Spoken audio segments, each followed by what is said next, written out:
First, I just want to, say that I hope everyone is doing okay. I know it's been a really emotionally difficult week, and I appreciate that you're all here. And, just like all of the other workshops, please feel free to interrupt me, jump in at any time with questions that you might have. And I'm attempting to cram a whole lot of information into today's session, so I'm just going to jump right in.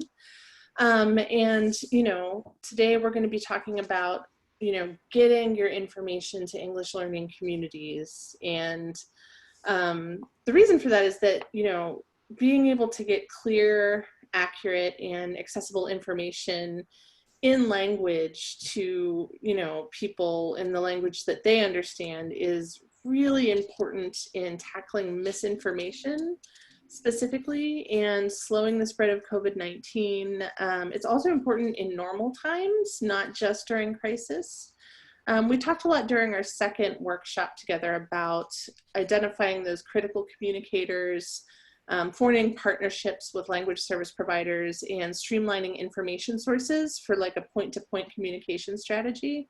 But we haven't really looked yet specifically at the problems with reaching English learners from like a systemic perspective. So we have identified like a broad problem, for example, which is that information is not getting to English learners. And we have cultivated some infrastructural solutions, and we've addressed like procedural things. So today we're going to kind of drill down even further and talk about the systemic and specific issues surrounding language barriers, both in the context of COVID-19 and during normal times. So we're going to define the challenges specifically with communicating with English learners. And what I mean is a deeper dive. So not just like reaching English learners is a problem, but rather something like, the rumor that COVID-19 is spread by mosquitoes persists because the community doesn't trust doctors, right? So identifying those like actual specific problems. And then we're going to identify the challenges in your own communities. So I want you to be thinking, from now until we start doing a guided exercise toward the end of this presentation about, who the communities are, like we talked about in our second workshop, who specifically are the people that aren't getting information, which language groups are they, think about your specific cities and regions and try to brainstorm in the back of your head some specific challenges that you'd like to try to. Oh, was that a question?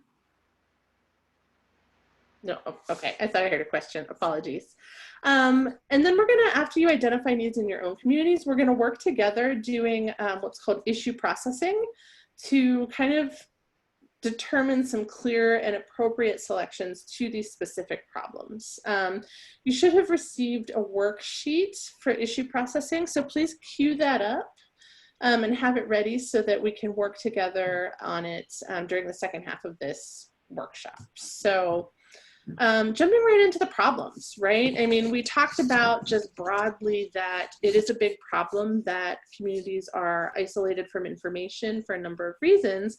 But, misinformation fills the spaces that are left when people's voices aren't heard and when their questions aren't answered. And there are a number of complex issues that contribute to that misinformation. Trust is a huge one. In my city, we lost 2 members of our Somali Bantu community about 2 weeks ago to COVID-19. And I don't want to commodify that tragedy, but I do think it's a good example of how some misinformation can be so damaging. So one of the leaders from our local Somali Bantu community, he's one of the directors of our Somali Bantu Community Association, joined our weekly county DHS stakeholder call to talk about the problem of misinformation. And he pointed out that even when accurate information was coming from himself, who is a trusted leader within the community, or other critical communicators, trusted advocates within the community, it wasn't believed. And in his case, the community actually started to feel animosity toward him for trying to sell accurate, for trying to share accurate health and safety information that went against their beliefs, right? So this is a problem that has a lot to do with cultural inconsistencies. You know, literacy plays a big part. Social isolation, geographical isolation, and those decentralized sources are a big problem, like we talked about during the second workshop, in that there's just so much information coming from so many sources. So, you know, there are harmful rumors, and I want to kind of point out what some of them are, because I actually did some digging, and there are a lot of groups within the World Health Organization and the organization Translators Without Borders who have been monitoring social media within different language groups to identify some of the harmful rumors and beliefs that have been circulating about the virus. So, you know, people are always looking for answers, and there are tons of rumors, even within English-speaking communities. Questions like, can mosquitoes transmit COVID-19? Can the virus survive in hot weather? Are people with type A blood more likely to catch COVID-19? These have been some of the questions that have come up across different language groups, according to the aggregate studies of social media posting in the last 3 months that have been put together by WHO and Translators Without Borders. These questions tend to go unanswered, and whenever there are no answers and no information that people are able to trust, then they tend to fill in the blanks with social media memes and misinformation and bad infographics and things like that.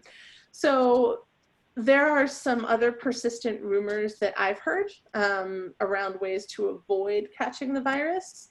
Eating garlic, ginger, eggs, peppers, bananas, taking vitamin D, drinking herbal infusions, or gargling with salt water. Those are some of the sort of pervasive preventative measures that have been spreading and circulating, specifically within a lot of Spanish-speaking communities in my region. And again, those have been identified just from talking to people, anecdotes, and monitoring social media. None of them are true, obviously, and trending posts on social media in different language groups like that contain inaccurate information like this about cures that are, you know, misrepresented as recommendations from health experts are really problematic. And so it's often proposed cures that can have like the most negative consequences, like, you know, those that encourage excessive alcohol use, smoking, taking different medications.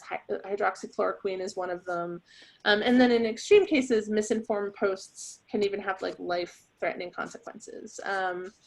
There's another sort of recurrent dangerous theme that is fear of people who have contracted COVID-19. And sometimes this can escalate to posts on social media that incite violence against people who have tested positive or who are suspected of having COVID-19. And we saw this a lot with Ebola too, where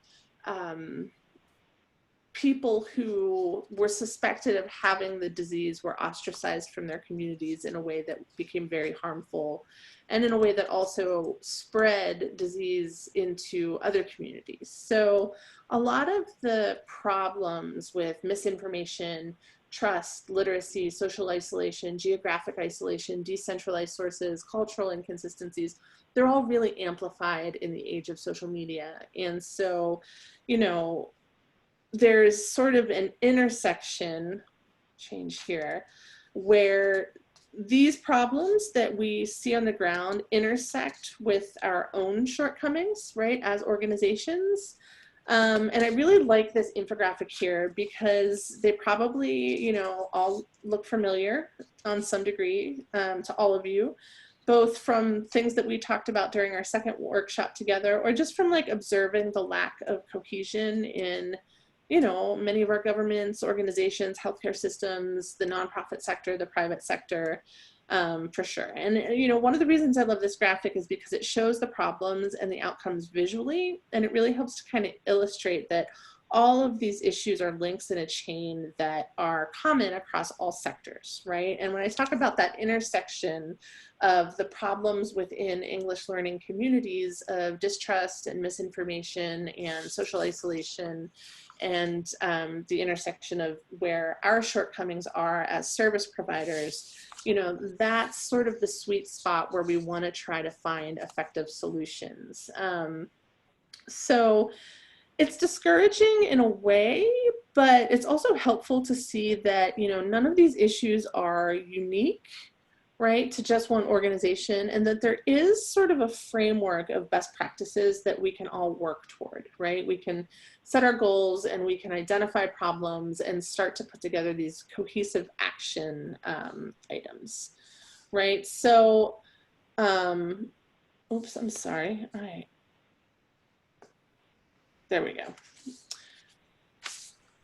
Actually, I missed a slide, so I'm sorry about that. But the next slide was going to be about some potential solutions, right? Because the purpose of today's workshop is to identify ways that we can fix it, right? Especially against the backdrop of COVID-19. So I wanted to share some strategies with you, and I want you to keep the strategies in mind while you're thinking about identifying those specific problems, because the next thing we're going to do is fill out this issue processing worksheet together, and we're going to pick one big problem and try to find real solutions that you can implement, you know, next week, things that you can really run with and that can be helpful to you. So as you're thinking through these solutions, you know, think of how you can connect them to specific problems with specific language groups in your particular communities. So, you know, I've collected these solutions from colleagues, from research, from anecdotes, and from my own experiences. It's not exhaustive, but I hope it can give you a start. So the first one would be, like I've been talking about, monitoring social media and other discussion platforms that are important ways to understand, you know, people's concerns and to be able to identify the false information that's circulating. So you can ask community members with whom you're close to keep an eye on things for you and to alert you of any rumors or misinformation that's being circulated. And then, you know, try to create social media graphics that directly address those rumors, and then, you know, make sure they're in language and they can be posted and circulated by your critical communicators on those social media platforms. It's also really important to keep in mind that simple and accessible formats work. So rumors that spread most quickly usually are very simple and use words or images that are like easy to access, super quick. Memes and messaging, including video or audio, tend to have a greater potential to go viral, whether they have factual information or not.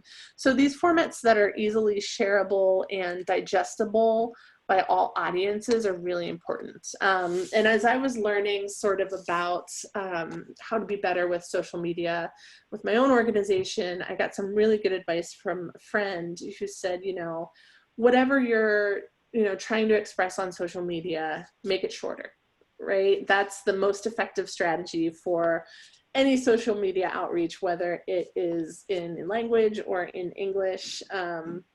But, you know, a big reminder here is that both the language and the format matter to ensure that fact-checked information reaches everybody, including, you know, individuals who may have fewer literacy or you know, non-literate individuals or individuals who speak verbal only languages like my that are not written, etc.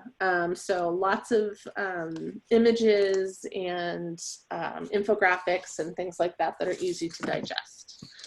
The next thing to keep in mind is that lessons from past outbreaks really apply here. The problem of misinformation with regard to public health emergencies is not new. Lessons from, Ebola. I'm drawing a lot of parallels here because it did become such a crisis of language, and that it was very well documented. You know, in the Democratic Republic of Congo specifically, the Ebola outbreak can provide some insight into the impact of language and how to address it. So again, the group Translators Without Borders, who I love them. I highly recommend you guys spend some time on their websites, going through their resources. They're doing amazing work all over the world. But, TWB found that people wanted answers to their questions about Ebola, not just general instructions. So without like up-to-date information that's in plain and accessible languages and formats, people wondered if they were being told the truth. Rumors persisted. The use of like technical terms and concepts that were not like consistently or clearly translated and explained in local language, like sort of exacerbated the confusion and the frustration, which led to more fear and distrust. A lot of people did not seek treatment for fear of misunderstanding or being misunderstood, right? And we talked about that during the first session when we were talking about defining language justice, how people are already exhausted from not being able to communicate. And so sometimes they will just shut down and self-isolate completely before even trying to reach out for help. So, when people don't seek treatment, they're misunderstood or they're afraid of being misunderstood. They might be afraid of getting misdiagnosed with the disease, or they might be misdiagnosed with the disease. And then health communicators, in a lot of cases, lack detailed knowledge of like the latest developments that could help calm people's fears and address their questions directly. So all of that kind of contributed to an environment of distrust between responders and community members. And, oh, is somebody trying to say something? Nope, I'm sorry, I thought I heard a question.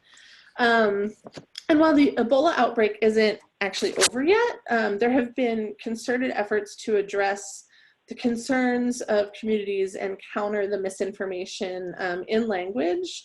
And that has really made a difference and been a crucial role in controlling the spread of Ebola. So, this stuff really matters.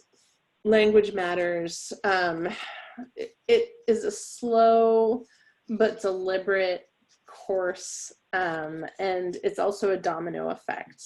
And that brings me to the next point, which is that trust in the source is linked to whether a message is believed. And I think that's really intuitive, and it makes sense, but trust in, whatever source of the information that the information is coming from is like a really important determinant of whether a message is going to be believed. So when information is delivered by a trusted friend or a family member or a trusted news source, or one of these community critical communicators, it's much more likely to be believed. The next step that's really important is understanding people's concerns and questions. And we talked about this a lot during language justice during our first workshop, that understanding people's questions and concerns is not about us projecting onto them what we believe that they need. It's not just about giving them information, but it's about listening to communities, doing everything you can to monitor those social media platforms, understand what information people want and need, especially where, expert information on COVID-19 is not available in their languages. So language technology, like natural language processing, machine translation, automated keyboard tracking, things like that can make this possible at scale, even for less common languages. And that's not so much for translating into those languages, but for you yourselves to be able to monitor social media by taking copy and plugging it into Google Translate, and so it can be translated into English so that you can monitor personally what's happening. And usually that will be sufficient to at least give you an idea of meaning. It's not going to be a perfect translation, but it's going to give you an idea of what kinds of information and misinformation is being spread. You know, once you've kind of listened and got an idea for what people's concerns are, you can develop like sort of rumor countering messaging based on those questions and concerns. So, you know, any messaging that you put together, you know, to address what people are, you know, missing, should be multilingual, it should be accessible, and it should be actionable. So don't stick to communication only in the official or dominant languages, but translate key messages and materials into languages that people understand, right? So an example is not Swahili if you're trying to reach a primary Kizigua speaker. And then consider people's literacy levels and any kind of intellectual or physical concerns that might come into it. So audio and audio-visual formats can really increase reach for key messages. You want to avoid technical jargon that a lot of people won't understand and use simplified language, you know, with words that engage with people's concerns and do not stigmatize. You want to develop messaging that makes the situation feel manageable and use advice that is relevant to people's specific situations. So for example, the World Health Organization is developing these pictorial myth-busting postcards, and they're being published, and they're also publishing weekly fact sheets to dispel popular rumors, and I can get those and share them with everybody so that you'll be able to follow those links and keep up to date. And I believe they are doing in-language resources also. And they've been created specifically in this plain language with lots of visual cues to help dispel a lot of the popular rumors.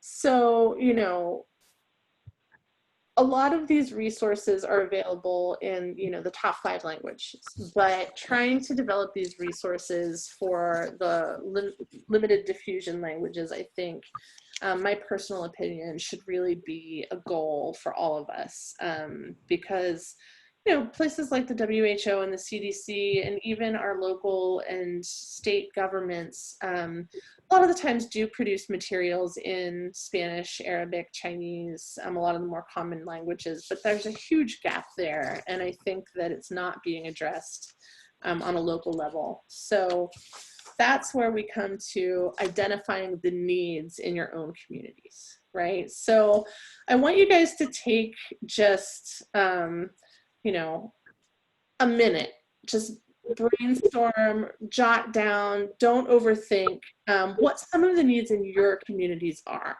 and then choose one issue to process during the guided exercise that we're going to do. So like I said, don't spend too much time on this. It can be a broad thing, like, for example, our Uzbek speaking communities don't have access to information.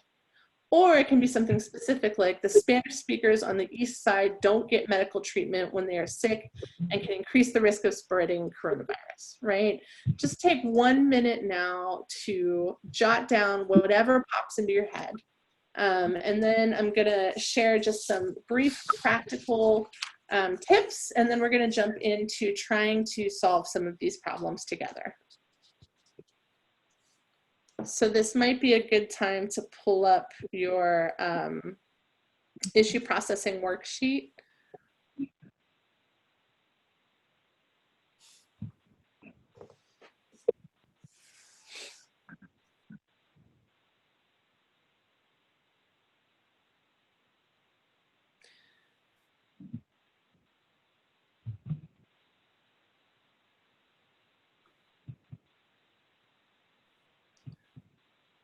Okay, so keep thinking about that.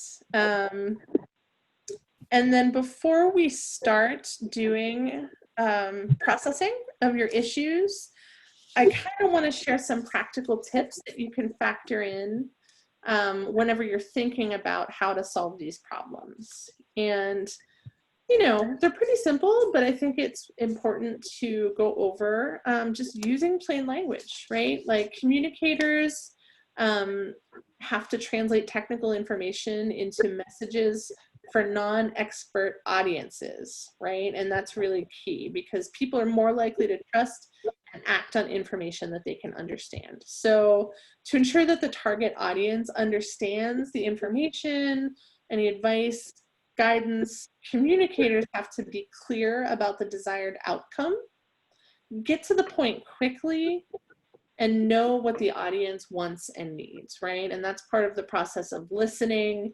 refining your language, keeping it very brief, keeping it very visual.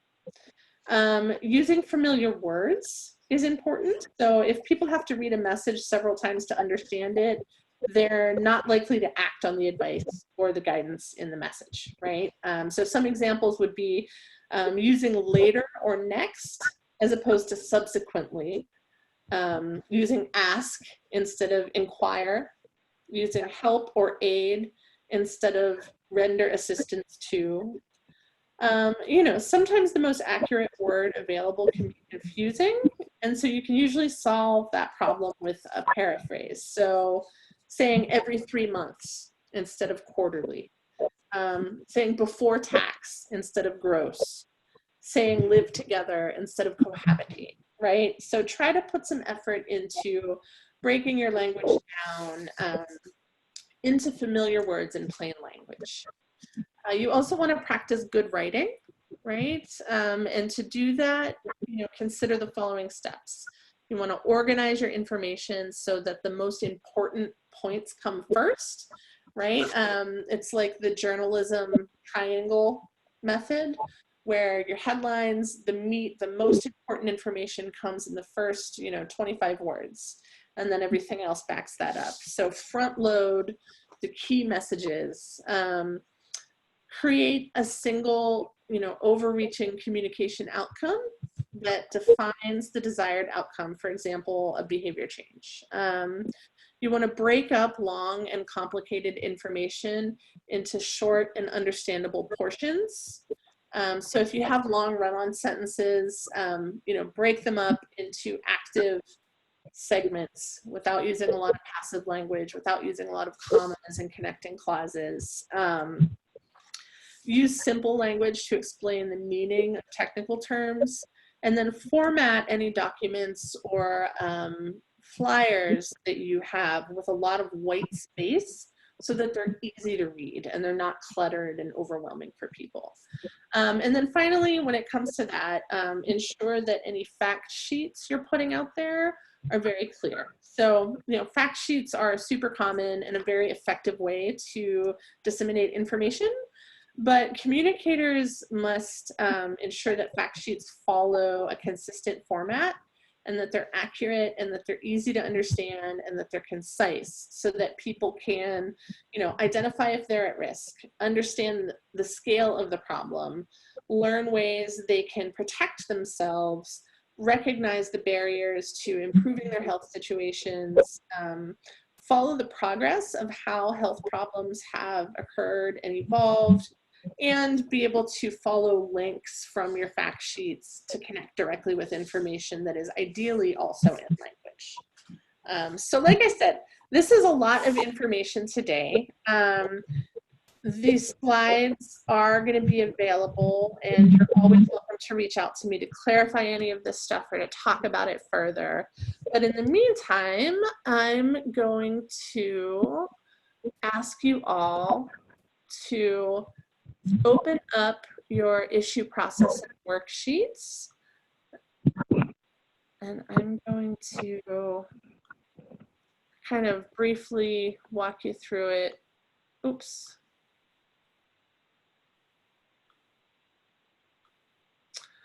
Does everybody have those open and ready? Oops. And I just posted it in the link. I posted the link in the chat again if anyone needs that. If they can't access Google Docs for whatever reason, just let me know and I can email it to you right now as a Word doc. Perfect.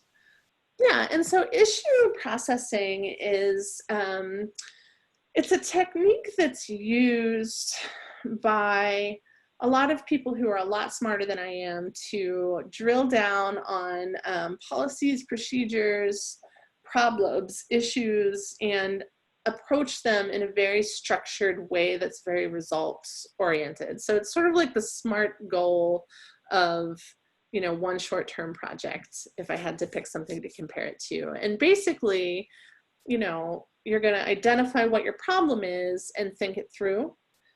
You're going to think about the impact of your problem, and I'll explain what that means shortly. You're going to brainstorm a list of any possible remedy you can think of, and then you're going to evaluate that list and think about the consequences of any of those remedies and dig a little deeper. And then you take action, and then you have a plan of action, and then, you know, you can kind of channel yourselves toward, you know, actionable, results-oriented policies and procedures. So I'm going to go ahead now and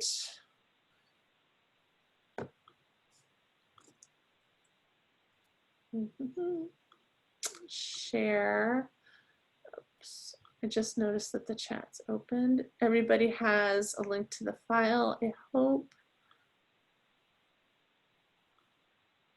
So can everybody see my issue processing document? If you could maybe zoom in or make the document larger. So you're not able to see it? I mean, we can see it, but it's small. Like maybe get full screen on your screen, maybe, because we can see half of your mountain screensaver too, or your background. Okay.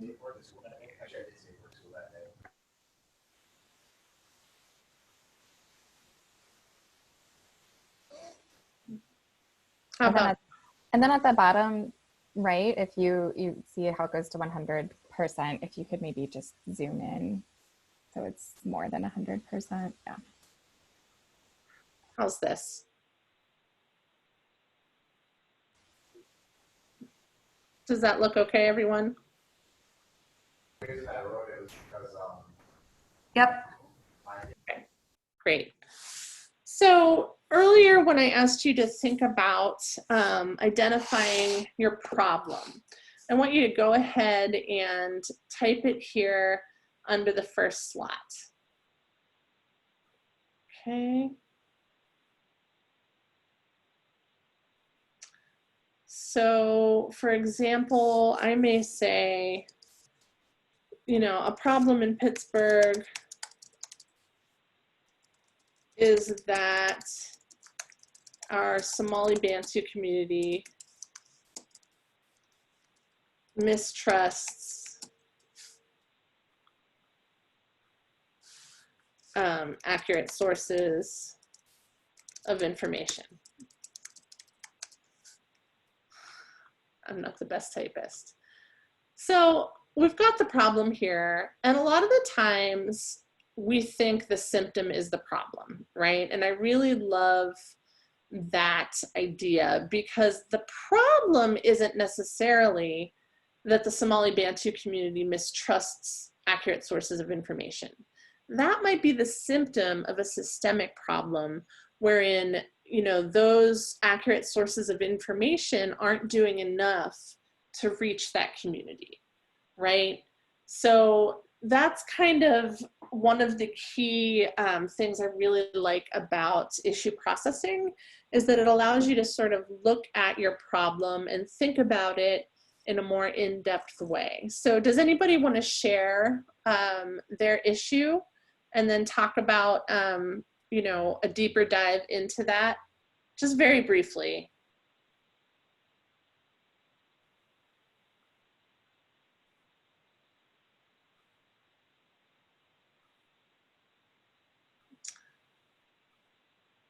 Well, that's okay. Sometimes, oh, excuse me. How? Oh, I'm sorry. Oh, that's How okay. about just people in general tired of the matter and taking things lightly? How to address something like that, where the importance is just not cared for? Yeah. So I think that, you know, that's a loaded question, because that's a problem all over our super partisan country right now, right? And I think, again, you know, that is a problem, but it's also a symptom of several broader problems, such as hyperpartisanism and misinformation and, you know, internet trolls and, you know, memes and conflict. And it runs so much deeper than just people don't get it, right? There are reasons that people don't get it, and those are the problems you want to attack, right? So this is kind of the core of issue processing, is a lot of the times we look at a problem and, you know, we think it's the problem, but really it's a symptom of a greater problem, right? So I hope that makes sense. And then you want to pick just one, right? So in an example like that, it's such a broad issue, right? So you might want to say, you know, what is the problem?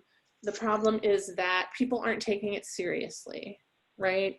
But then when you do a deeper dive and you realize that the actual problem that is causing people to not take it seriously is all those things I just mentioned, and you're going to pick one, right? And so maybe we could say misinformation on the internet, right?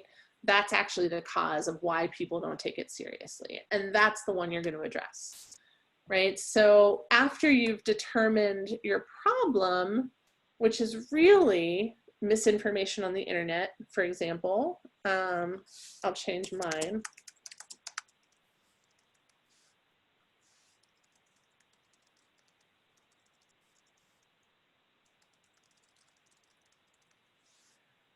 What is the impact of that problem, right? And I don't expect you to fill in everything today super great, but what you should be doing is just totally brainstorming, dump any information that you want in here.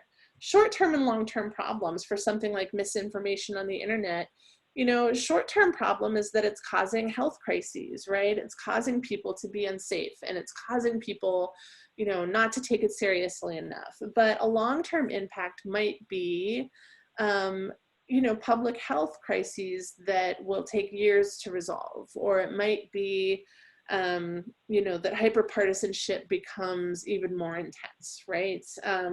These are all problems. And then you think about the financial impact and impact on the people involved, right? So impact on, you know, for example, the people who aren't taking it seriously, you know, they're probably going to get sick, right? Because they're out there behaving in a way that is not in their own best interest, right?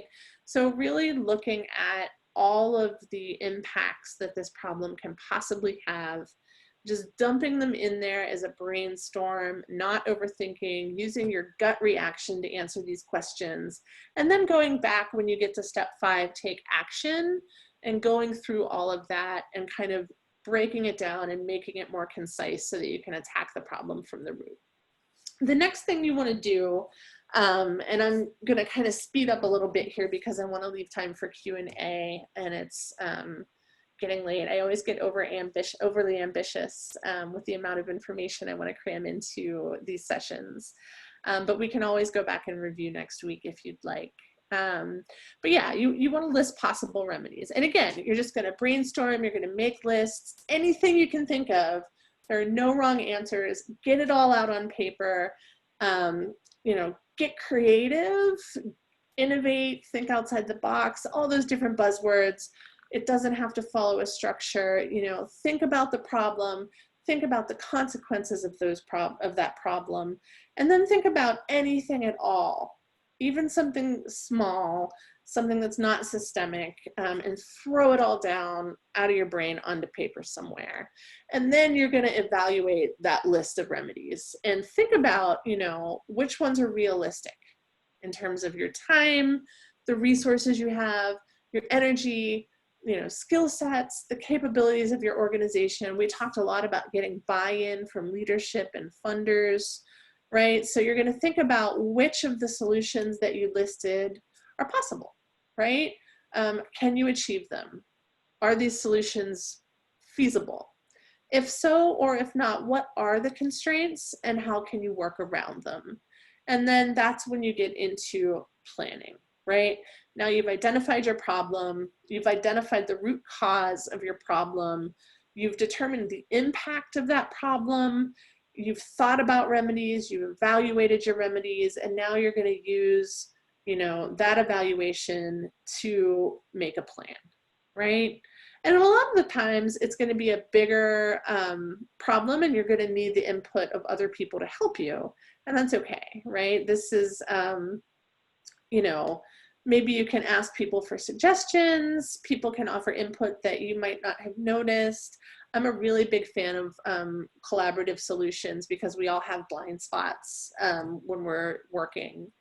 Or, you know, maybe you can work with members of communities to point out remedies that are hard for you to see because they're uncomfortable for you, right? Or because we have pre-existing biases. So this is a really helpful tool to look at language access as a systemic problem. And within that systemic problem, there are lots of little splintered off problems and lots of specific reasons for poor outcomes. And this helps you drill down for each of them. And it might be tedious, right? But I think that in the long run, if you really want to have solid communication and a plan in place that covers all of the potential needs and systemic issues with communication, taking the time to process through each one of those problems individually is worth it in the long run. And you'll learn a lot about the communities that you serve while you're doing it. And you'll get input from those communities while you're doing it. And you'll be able to take action that is backed by, you know, evaluation and real thought and effort, rather than just being kind of reactive or scrambling to put together resources without a lot of buy-in or help.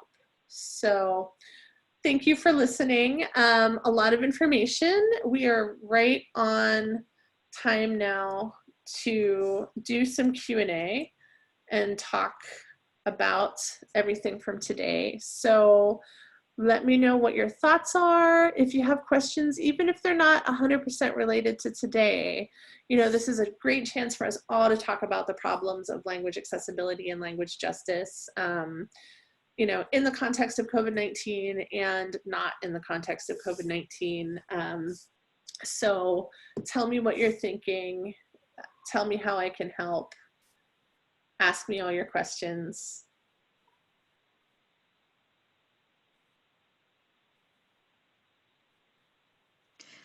I personally can't think of questions right now. I mean, as I probably take in the information and meditate a little further into it, I might probably have questions come up that I might probably have to email out.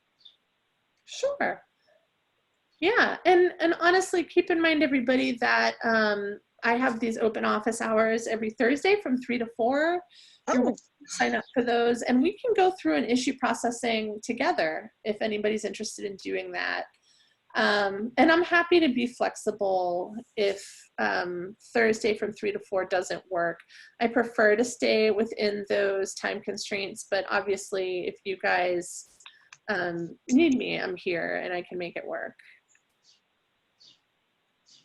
Great, thank you. Absolutely. So what are some of the problems that you guys can see within your communities? I'm curious to know how much overlap there is, right? And again, there's this broad problem, which is just that language access is a problem, right? But, you know, what are the communities that you have the most trouble communicating with? So this is Karen. I actually won't answer your last question. I was going to go back a question in terms of what we're struggling with, which is, and I think I've mentioned this before, you know, really trying to identify what languages are kind of balancing the most, how do I say this? Balancing the largest numbers of those language speakers in your state versus also who may be the most challenging when it comes to knowing or understanding English. I don't know if those words make sense. So going back to what you were saying earlier this hour about, you know, doing Spanish and Arabic and simplified Chinese, and Michigan, we're doing that as well. But then we were also really intentional to say, okay, who within our, say, our refugee communities, what languages would be spoken there? So, you know, again, they might not be the languages that we have the largest numbers, but we saw more, maybe have a greater need. So I think like just trying to figure out how you balance those two things, but also even just identifying how many, right? So we're a state of, you know, and we're translating into 6 different languages. Should we be doing 10? Should we be doing 15? Like, how, you know, how do you even determine what that number is, I guess? Yeah. I struggle with that. And I think that's something, you know, I really like when people are able to share what their challenges are, because I think a lot of us will find that we have similar challenges, and, you know, there's never an easy answer. But I think that it's really important, you know, like you pointed out, there's the biggest population and then there's the biggest need. And those are 2 separate issues to process, right? You know, certainly the need for, let's say, Spanish translation is statistically more important, or not more important, but it's a different need than people who speak Hmong aren't getting any information at all, right? And so it's not so much a matter of should we do translation into all the languages or which languages can we do, but rather zeroing in on what are the problems within specific language communities and how can we solve those problems. And then I think you might find your answers to, you know, which languages should be including in what communications, right? I have a question. It's not really related. Well, it's kind of related to the emergency because we're getting a flood of clients that our workers would consider English learners in our workforce department. But they don't necessarily, so I guess those workers are asking for guidance from me and the language access coordinator. And what do they do when the English learners don't recognize that they're limited English? Or, and partly because part of our concern about this is not necessarily to say, you know, we're having a hard time communicating with you. It's also wanting to make sure that when they go into workforce training, they get these dollars one time. If they fail it, they don't get them again. And so wanting to make sure that they're set up as much as possible for success for those programs, and yet they're not recognizing or wanting to admit that they're limited English. Yeah, and I think that's really hard, because that goes back to the idea of it's not our job to tell people what their needs are. Yeah. It is our job to do our due diligence, and it is our job to make sure that we are, you know, doing everything we can to make sure people get the information they need. And so I suggest having like a script, right? Okay. You can share with your service providers to say, you know, if somebody refuses an interpreter, one, they should sign a waiver. Okay. That has been translated into, you know, their language, so that they understand that they're specifically signing away a right that they have, right? Okay. Another thing would be like the video we saw of the nurse who was in the home with the new mom.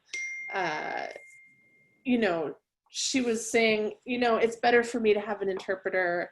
It has not, you know, thank you for your help, but, you know, for me, it's better. You can also say things like, I'm legally required to, and that way you're not making people feel like their English isn't sufficient, right? Okay. It's just, you know, you can frame it as a liability thing. I always tell my interpreters to blame me if somebody doesn't want them to feel, you know, my boss is this horrible, terrible, you know, I'm going to get fired if I don't. Blame departmental policy. Yeah, and that way you're not saying to the English learner, you know, your English isn't sufficient, because I don't think that's fair. And I think also people just don't get, you know, just as a lot of our staff members and people in the field don't understand language access, they don't understand interpreter ethics, just as volunteer interpreters don't necessarily understand the ethical and best practices of being an interpreter, like we talked about in the third and fourth workshops, you know, English learners aren't really familiar with it either, right? And so they don't know that interpreters are impartial and confidential and, you know, don't omit or add anything, right? Yep. So they also don't realize that family members shouldn't be used and that it's in their best interest to have one. And rather than telling them they're wrong, I think it's important to just have a script, you know, because it's going to come up. And so it's something you should be prepared for, because people will decline interpreters for a lot of different reasons, right? Yeah. Sometimes it's because they're proud of their English and they want to use it. Sometimes it's because they don't want to be a burden. Sometimes it's because they... What about like internal stigma within their community that, you know, because I think that might be what's happening a little bit, is that the community really values English skills. And so there's a little bit of concern that if I'm admitting this, that... Yeah. And I think that's why, you know, it might be a relief to some people in that situation for you to say, you know, I'm required to. Okay. It's not you. It's, you know, it's just that I could get in trouble. And if you really don't want an interpreter, you'll have to sign this waiver. And I think that a lot of the times that helps people to feel more comfortable saying, okay, I'll take the interpreter, because then it's not because of a personal failing of theirs or Okay. a lack of skill on their part. You know, they're just following the rules kind of. And sometimes people will still be adamant, and that's okay, right? I mean, Yep. We have to do what we think is best, and we have to do our duty. But at the end of the day, you can't force somebody.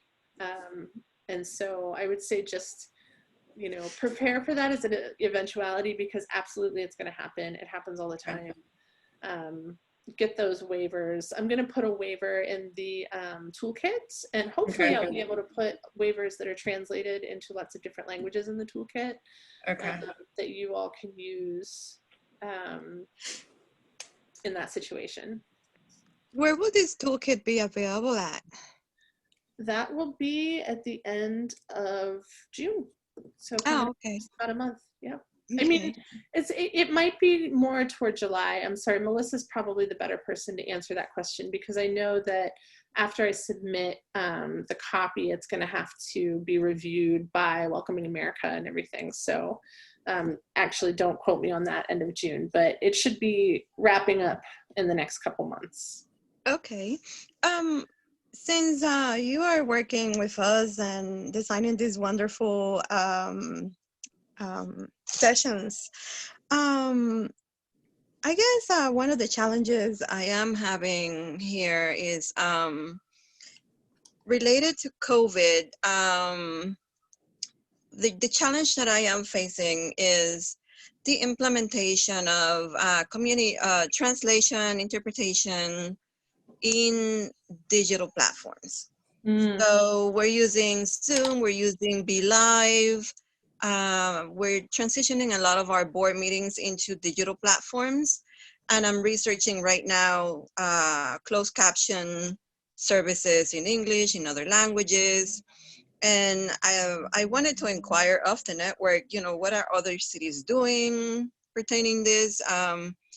Perhaps what are our requirements, you know, legally to provide language access in these platforms to the community?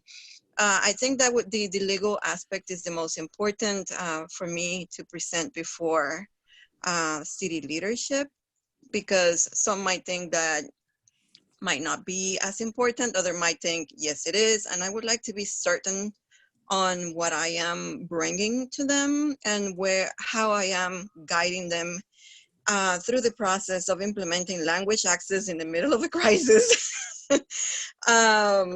And so now seeing the impact of language access in the middle of the crisis, as you are explaining, is helping me tremendously.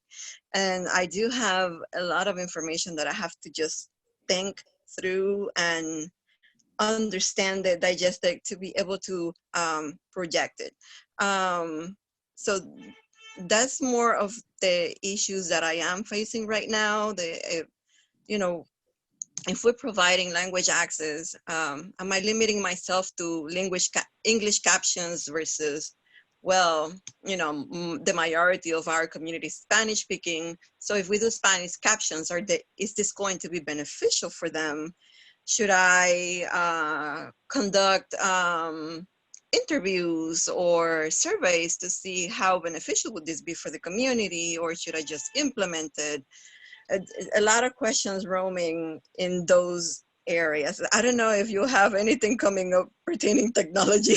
I actually just wrote down, would you guys be interested in us doing one of these workshops about the different kinds of technologies available?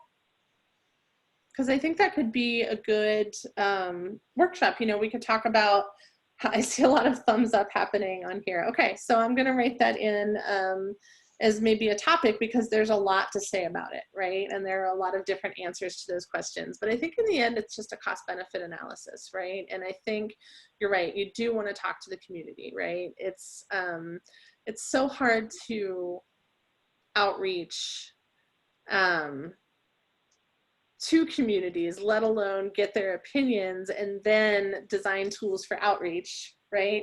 But I think that any information you can gain from people about what their needs are is really, really valuable. And there are so many platforms. I mean, there's OPI and VRI and machine translation and cat tools and I need to know all that. you know, there's so much out there, and they each have their benefits and pitfalls. So I'm going to go ahead and put together a workshop for that. Oh, that would be awesome. Yeah. Right now we're only, I don't have all that. And so all I'm thinking is, okay, I started interviewing closed captioning companies and services. We're using a lot of digital platforms for meetings. We're looking into a community-based engagement platform, but that's probably not going to be available for a few months since we're just at the beginning stages of interviewing providers. So, you know, in the meantime, until that platform is available, I need to work into anything that they're using to conduct their meetings. How do I integrate language access in there? Yeah, and I wish that we had the toolkit like now to help guide that. But seriously, I'm so just proud to be a part of this. And I think what Welcoming America is doing is wonderful, because you have me as a resource, you know, for at least the next month. And so you can reach out to me anytime to help troubleshoot those issues. If you're offering me that help, you're gonna have me like immediately on email. Well, yeah, I think that this Thursday I do have an opening if you want to sign up for one of those. Yes, I do. We do have a pressing need, and so I need to come up with solutions very quickly. I put the link to sign up for those individual coaching calls with Mary Jane in the chat. So, you know, please do take advantage. I want everyone to take advantage of that. I feel like there's a wealth of expertise from her that that we should all be tapping into as much as possible while we have her on contract for providing that. And I think, you know, we're really committed. Mary Jane doesn't know this yet, but, you know, looking at really at continuing at what does this look like for continuing beyond just the initial work that we've been doing as our part of our rapid response, but continuing to further this language access work. So please check out that link to register. And I look forward to talking to you individually. And thank you guys. Yeah, just let me know what I can do. I want to respect people's time, so it's 4 o'clock right on the dot. But I will see hopefully all of you next Monday for our next workshop, and yeah, sign up for those sessions on Thursdays as well. All right. Great, thank you. Usually see me around. Thank you. Thank you guys so much, and have a good week. Good week, everyone. Thank you, Melissa. Take care.